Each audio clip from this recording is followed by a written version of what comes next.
가끔 우리는 하나님이 하시는 이 일이 마음에 들지 않을 때도 있습니다. 하나님이 지으신 세상을 돌아보면서 불공평하다고 느낄 때도 있고 심지어는 불평할 때도 없지 않아 있습니다. 심지어는 하나님은 보시기에 심히 좋게 세상을 지으셨다 그렇게 말씀하셨는데도 불구하고 내 눈으로 보기에는 별로 그렇게 좋지 않은 세상 널려 있는 것 같이 느껴질 때가 있습니다.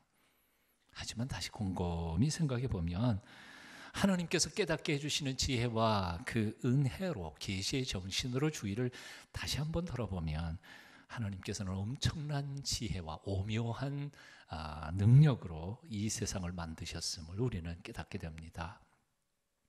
여러분 한번 생각해 보십시오. 이 우주의 크기가 얼마나 큽니까? 우주는 너무나 광대해서 천문학자들도 그 끝을 아직 찾아내지 못했다고 그럽니다. 우리가 살고 있는 이 별이 바로 태양계 같은 게 또 엄청나게 많이 모여가지고 우주이죠. 은하계라는 것을 만들죠. 그리고 이 은하계라는 게 수천억 개가 모여서 우주를 형성하고 있다는 겁니다. 그런데 은하계, 우리가 속한 이 은하계의 끝까지 가는 동안에 얼마나 걸릴까? 빛의 속도로 10만 년 걸린다고 그러죠. 여러분 놀라지 않습니다. 빛의 속도로 태양에서부터 우리 지구까지 오는 동안에 얼마나 걸리죠? 약 7분 걸린다 그래요. 그런데 얼마요? 이 1시간도 아니고 100시간도 아니고 1년도 아니고 10년도 아니고 1000년, 100년, 1000년도 아니고 10,000년도 아니라 10만 년을 가야 우리가 살고 있는 이 은하계의 끝에 도달할 수 있다는 거죠. 그런데 이 은하계가 우주에는 수억만 개가 더 있다는 거죠. 심지어는 요즘에 천문학자들의 연구에 의하면 아직도 지금 이 순간에도 폭발이 일어나면서 계속해서 은하계와 같은 것들이 계속해서 만들어지고 있다는 겁니다. 그리고 이 우주는 계속 팽창하고 있다는 겁니다. 한마디로 말하면 이 우주는 그야말로 끝을 알 수 없는 무한한 세상입니다. 우리는 상상할 수도 없이 큰 것이죠. 자, 크기만 생각할 게 아니고요. 하나님이 만드신 이 세상이 얼마나 정밀합니까? 그러니까 크기만 무한대가 아니라 자꾸 파고 들어가는 것만 생각해 봐도 그것도 무한대, 무한소가 되겠나요? 작은 것도 무한대라는 거죠. 그 중에 하나 대표적인 예가 바로 우리 뇌라고 하는 구조입니다. 이렇게 조그만 뇌 속에 그 두부모 같은 게 여기 구겨져 있어서 들어가 있지 않아요? 근데 그 두께가 3mm이라면서요. 그걸 쫙 피면 신문지 한 장 넓이만큼 나오는데 그 신문지 한 장 넓이만큼의 뇌세포가 136억 5,300만 개의 세포가 있다고 합니다. 그래도 또 여러분은 놀리진 않으세요. 하여튼 136만 5,300만 개. 근데 이 세포와 세포는 분명히 세포가 독립적으로 있는 게 아니라 세포와 세포는 뭔가 연결을 시켜주겠죠. 마치 CPU나 혹은 컴퓨터 칩이 그 작은 선들에 의해서 연결되는 것처럼 말입니다. 그래야 뭐 정보가 소통이 될 테니까요. 자, 세포만 136억 5,300만 개니까 그 세포 하나와 또 다른 세포를 연결해주는 선들이 무수히 많이 연결되어 있는데 그 선들의 숫자는 또 얼마나 될까요? 그건 숫자를 셀 수가 없어서 이렇게 표현합니다. 1에다가 0을 1,500만 개를 0을 붙이면 그 숫자를 합니다. 아실 수 있어요? 1에다가 0을 1개 붙이면 10, 2개 붙이면 100, 3개 붙이면 1000, 4개 붙이면 10,000, 5개 붙이면 10만, 6개 붙이면 100만, 7개 붙이면 1,000만, 7개 붙이면 억. 그 다음에 또 8개. 그만하십시오. 그렇게 공을 1,500개가 아니고 1,500만 개를 붙이면 요 머릿속에 있는 세포와 뇌세포와 뇌세포 사이에 연결하는 선의 숫자가 나온단 말입니다. 상상이나 할 수 있겠어요? 와, 이 컴퓨터는요, 사람이 만든 컴퓨터, 지금까지 존재하는 컴퓨터 그 어떤 것과도 비교도 할 수 없을 만큼 최우수한 컴퓨터가 여기 들어가 있습니다. 보통 사람은 평생에 이 뇌의 기능의 3% 내지 5%만 겨우 사용한다고 합니다. 그러니까 95%의 뇌의 기능은 우리는 사용도 못하고 그냥 폐기 처분하는 거죠. 이야, 대단한 거 아니에요? 창세기 1장 1절은 이렇게 말씀하고 있습니다. 한번 따라해 보십시다. 태초에 하나님이 천지를 창조하시니라. 태초에 누가 천지를 창조했다고요? 하나님이 창조하셨습니다. 다시 말해서 이 세상은 어쩌다가 우연히 생기게 된 것이 아니라는 겁니다. 자연이라는 말을 한자말을 풀면 스스로 자자에다가 그럴 연자입니다. 스스로 그렇게 되었다는 거죠. 근데 그게 말이 이해가 되느냐 하면요, 여러분, 저절로 지가 그렇게 됐습니까? 와, 그걸 믿을 수 있겠습니까? 그걸 믿는 게 지성인입니까? 아닌 것 같아요. 아무리 생각해봐도. 비인격적인 물리적 법칙이나 원리가 이 세상을 존재하게 한 것이 아니고 최고의 지성을 가지신 인격적 하나님이 친히 이 우주를, 인간의 뇌를 설계하시고 그 고도의 능력과 지혜로 이것을 만들어내신 것이었습니다. 그것만이 이해가 되는 거죠. 창세기 1장에는 하나님이란 말이 23번이나 등장합니다. 태초에 하나님이 천지를 창조하시니라. 하나님이 빛이 있으라 하시니 빛이 있었고, 하나님이 하늘과 땅을 나누라 하시니 나누어졌고, 등등등등 하나님이 23번이나 등장합니다. 31절 전체 속에서. 근데 그 하나님이란 말이 히브리어로는 엘로힘이라고 표기되어 있습니다. 근데 그 엘로힘이란 말은 사실은 복수어입니다. 엘이란 말이 하나님이란 뜻이고요, 로힘이 복수 전미사가 붙어서 하나님들이라는 뜻입니다. 그런데 구약 성경에 나오는 이 히브리어에서 엘로힘은 하나님들이라고 번역하지 않습니다. 왜냐하면 히브리어의 문법적 의미가 복수로 쓸 때에는 그게 복수가 아니고 하나님께 복수가 붙을 때에는 전능의 복수라고 하는 문법적 의미를 가지고 있습니다. 그래서 하나님들이라고 번역하는 게 아니라 앞에다가 전능하신 하나님이라고 번역합니다. 우리나라 한글 성경 창세기 1장에는 그냥 하나님이 태초에 천지를 창조하시니라 그렇게 번역됐지만, 사실은 히브리어 문법적 의미까지 살려서 제대로 번역하면 태초에 전능하신 하나님이 세상을 창조하시니라, 천지를 창조하시니라. 전능하신 하나님이 빛이 있으라 말씀하시니 빛이 있었느니라. 전능하신 하나님이 하늘과 땅 나뉘라 그러니까 나뉘어졌느니라. 그렇게 번역해야 원칙입니다. 그렇습니다. 온 세상은 전능하신 하나님이 창조하셨습니다. 사람들이 생각하는 것처럼 그냥 어쩌다가 보니까 그렇게 우연히 존재하게 된 것은 아니었다 그 말입니다. 이토록 복잡한 인체 구조와 유전인자와 이성과 지성과 성품과 인격의 존재들이 그냥 어느 날 살다가 보니까 우리 몸속에 저절로 이런 인격과 인품과 성품과 DNA와 이런 것들이 구성되어서 이렇게 존재하게 됐다고 믿는 거, 이게 도대체 믿을 수 있는 것이냐 그 말이에요. 말도 안 했다는 소리잖아요. 정신 나간 소리 아니에요.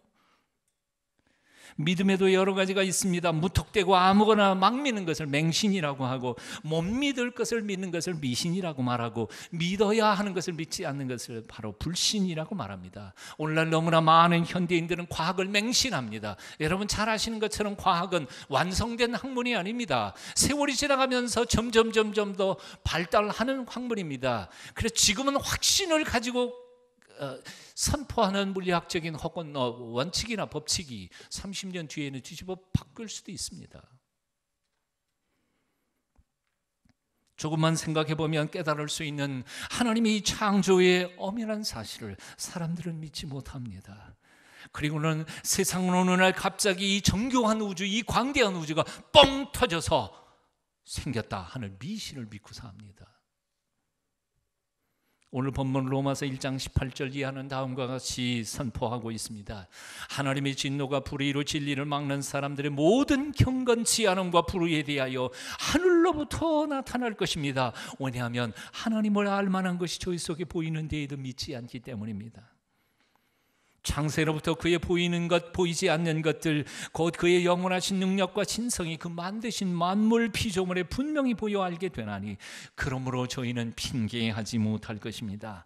그런데도 사람들은 하나님을 알되 하나님을 영화롭게도 아니하고 감사치도 아니하고 오히려 그 생각이 허망하여지며 미련한 마음이 어두워졌습니다. 스스로 지혜 있다고는 말하지만 우준하게 되어 썩어지지 아니하는 하나님의 영광을 썩어질 사람과 금수의 버러지 형상으로 우상으로 바꾸어 놓았습니다. 사도 바울은 여기서 보인다는 말이 5번 나오고요, 안다는 말이 3번이나 등장합니다. 핑계하지 못한다는 말이 나옵니다. 하나님께서 이 세상을 지으셨습니다. 이 세상 속에 저와 여러분을 하나님의 형상대로 또한 지으셨습니다. 지으셨을 뿐만 아니라 지금도 당신의 피조물들을 운행하시고 보호하시고 관장하시고 지키십니다. 믿으십니까? 그럼에도 불구하고 왜 사람들은 이것을 믿지 못할까요? 이유를 사도 바울은 이렇게 말합니다. 그 생각이 허망하여졌기 때문에, 그 미련한 마음이 어두워졌기 때문에, 지성이 허망해져 버리면, 즉 지성이 허망해졌단 말은 논리가 무너져 버리면 그런 뜻이에요. 인간은 너나 할 것 없이 자기 논리가 있지 않아요. 근데 그 자기 논리를 자기 합리화시키기 시작하면 어떤 논리도 제대로 맞을 수가 없죠. 빨간 안경을 쓰면 세상이 빨갛게 보이는 것처럼 자기 논리에 갇혀버리면 하나님도 안 보이는 법입니다.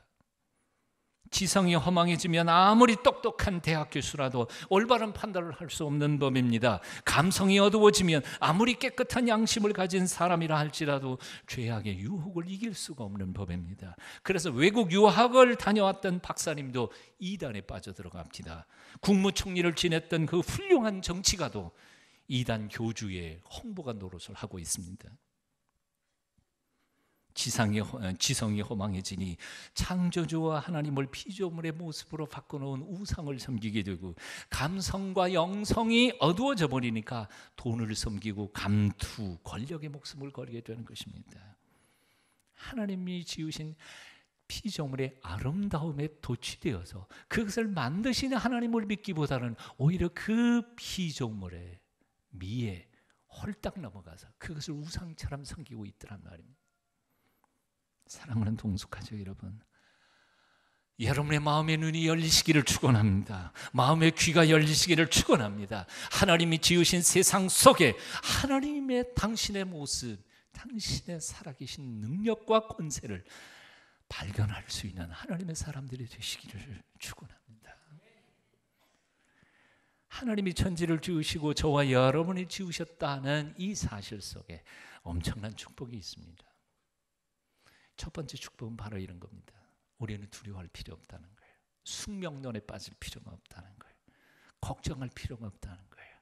우리는 주어진 환경 속에서 우리의 최선을 다하여 주님이 주시는 지혜와 능력으로 얼마든지 세상을 넉넉히 이겨 나아갈 수 있다는 보장이 그분의 창조의 섭리 가운데 있습니다.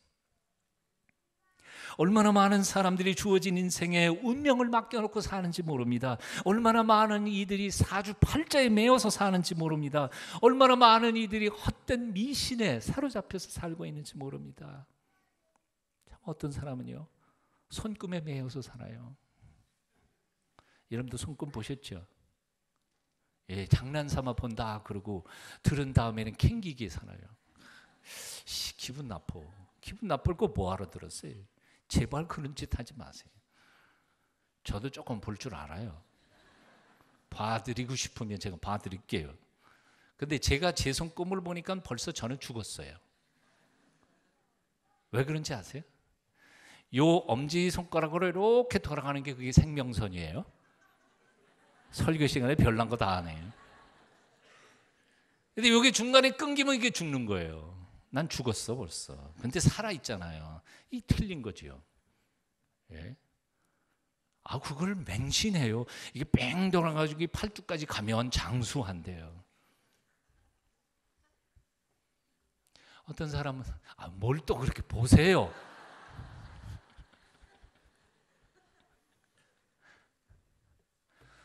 어떤 사람은 이름 때문에 흥하고 망한대요.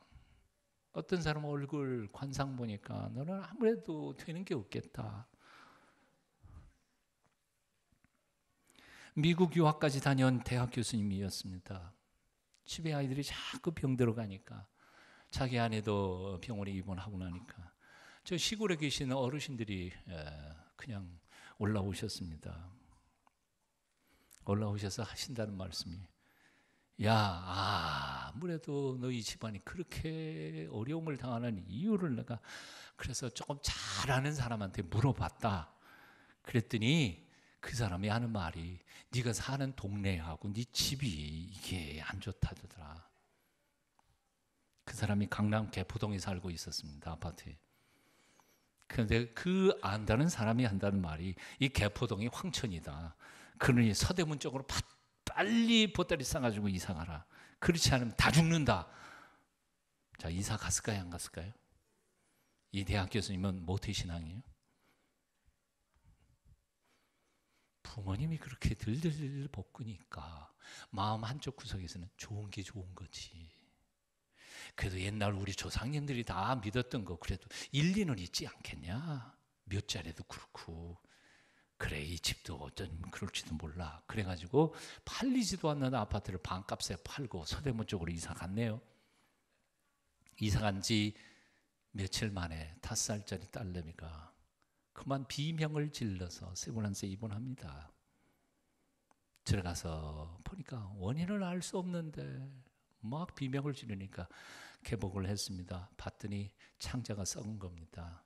1m 90cm를 잘라 없앴습니다. 남은 게 90cm밖에 안 남았다고. 수술하신 의사 선생님이 5살짜리 딸내미가 창자가 이제 90cm밖에 안 남았으니 얘는 살 가능성이 별로 없다고, 그냥 마음 굳게 잡수시라고 죽음을 기다리고 있었습니다. 그 순간에 그 중환자실에서 그 아이의 아빠가, 이 대학 교수가 생각한 겁니다. 내가 그래도 모태신앙인데 내가 무슨 짓거리 하고 살았나.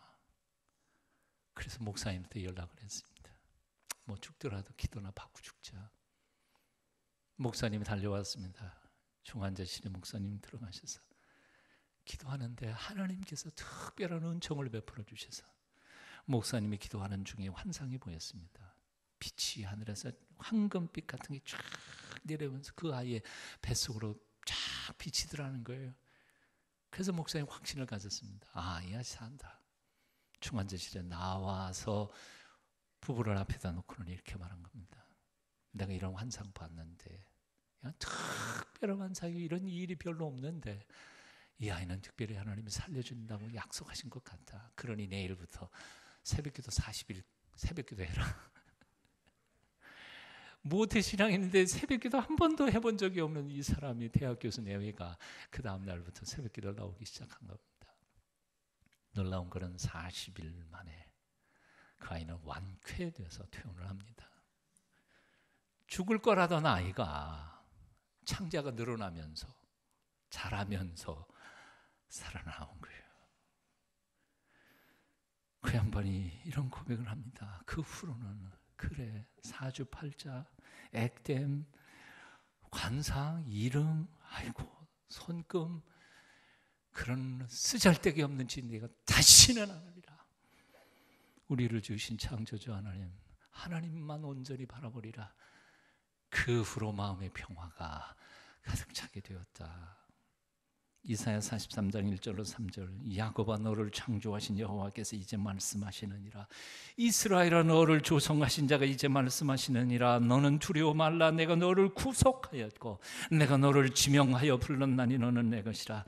내가 물 가운데로 지날 때에 내가 함께할 것이라. 강을 건널 때에 물이 너를 침몰치 못할 것이며 내가 불 가운데로 행할 때에 타지도 아니할 것이요 불꽃이 너를 사르지도 못하리니 대저 나는 여호와 네 하나님이요 이스라엘 거룩한 자 내 구원자임이라.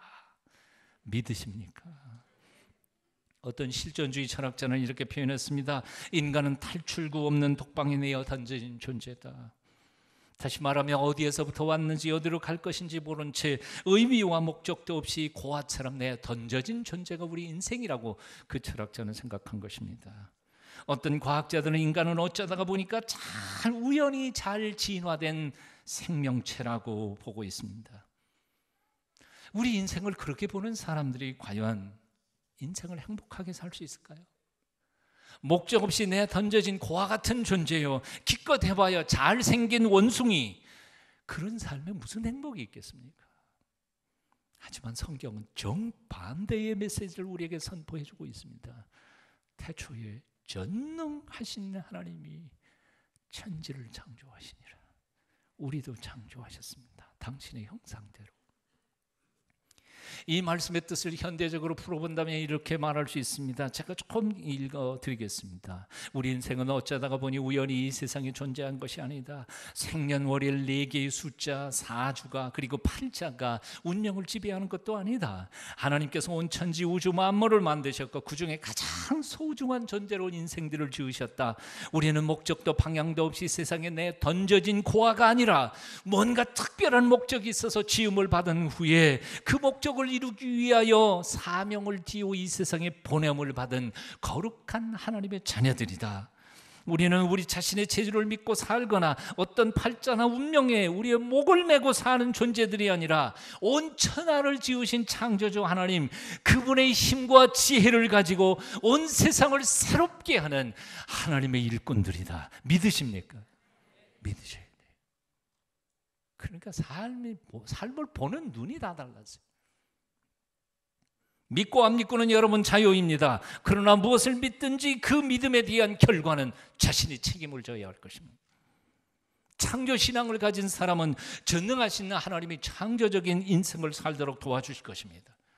하지만 운명이나 철학이나 혹은 진화나 목적도 없이 의미도 없이 살아가는 거기에 신앙을 둔 사람은 그렇게 또한 원숭이처럼 고아처럼 살게 되실 것입니다.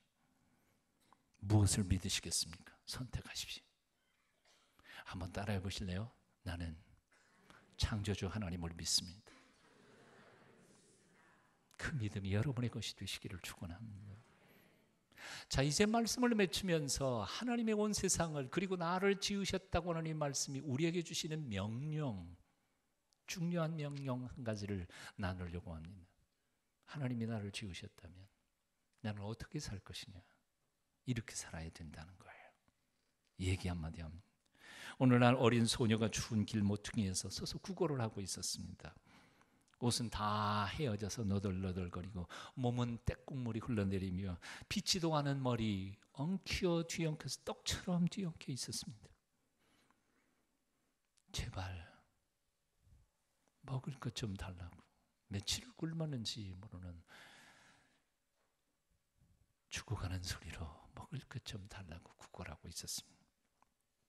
그 앞을 부잣집 청년 하나가 소녀를 흘낏 쳐다보고는 지나갔습니다. 화론집 그리고 진수성찬이 차려진 식탁 앞에 딱 앉아서 문득 그 소녀 아이, 거지 아이가 머릿속을 스쳐 지나갔습니다. 마음속 한쪽 구석이 캥겼습니다. 양심이 일말에 갇히게 들어왔습니다. 그래서 하나님 앞에 화를 냈습니다. 하나님, 세상을 아름답게 지었다고요? 뭐가 아름다워요? 나는 나 혼자 잘 먹어서 잘 먹고 잘 살아도 좋지만 그 아이는 왜 하나님 대책 없이 그렇게 내버려 두시는 거예요? 그 청년의 마음 저 깊은 곳에서 세미한 하나님의 음성이 들려왔습니다. 하나님이 그 소녀를 도울 계획을 세웠노라. 내가 너를 창조했고 너를 부자 만들지 않았니? 내가 너를 창조한 이유가 바로 그것 아니냐? 하나님이 왜 나를 창조하셨습니까? 본래 보시기에 심히 좋게 창조하셨음에도 불구하고 사람들이 다 망가뜨려 놓은 이 고장난 세상의 아름다움을 고치도록 하기 위하여 우리를 이 세상에 보내주신 것 아니겠습니까? 지금도 찢어진 가슴으로 상처받고 고통받는 수많은 하나님의 형상대로 지음을 받은 사람들에게 찾아가서 그들을 위로하고 격려하며 그들에게 복음을, 피 묻은 복음을 전하여 그들을 새롭게 하도록 하기 위하여 우리를 하나님이 이 세상에 지어 보내신 것 아닌가 그 말입니다. 내 인생은 내가 시작하지 않았습니다. 내가 돈 투자해서 이 목숨 이렇게 얻어가지고 나온 거 아니라 그 말입니다. 내가 내 인생을 시작하지 않았기에 내 인생의 마지막은 내 마음대로 마지막을 정리할 수도 없습니다. 온전히 하나님이 나를 시작하셨기에 그 하나님이 나의 동의도 없이 언젠가 나의 인생을 종말 찍으실 것입니다. 내가 내 생일을 내 마음대로 정해오지 않았고 내 성이나 내 이름조차도 내가 선택해서 오지 않았으며 내 조국을 내가 선택하지도 내 고향 땅을 내가 정해서 온 것도 아닌 것처럼 내가 언제 어디서 어떤 모습으로 이 세상을 떠나갈지 내 인생의 마감조차도 내가 선택할 게 아니라 하나님이 결정하십니다. 그러므로 내 인생은 내 게 아니에요. 하나님이 지으신 것이고요. 하나님이 허락하신 순간까지만 나는 이 세상에 존재할 것입니다. 그러므로 우리를 지으신 창조주 하나님 그분을 경홀히 여기지 마십시오. 그분께 합당한 예배를 온전히 드리십시오. 그리고 나를 향하신 하나님의 뜻과 내게 주신 사명을 곰곰이 묵상하며 그 사명을 온전히 실천하고 하나님의 뜻을 이루어가는 하나님의 거룩한 백성들 다 주시기를 축원합니다. 사람이 마음으로 자기의 길을 계획할지라도 그 걸음을 인도하는 자는 여호와시니라. 기도하겠습니다.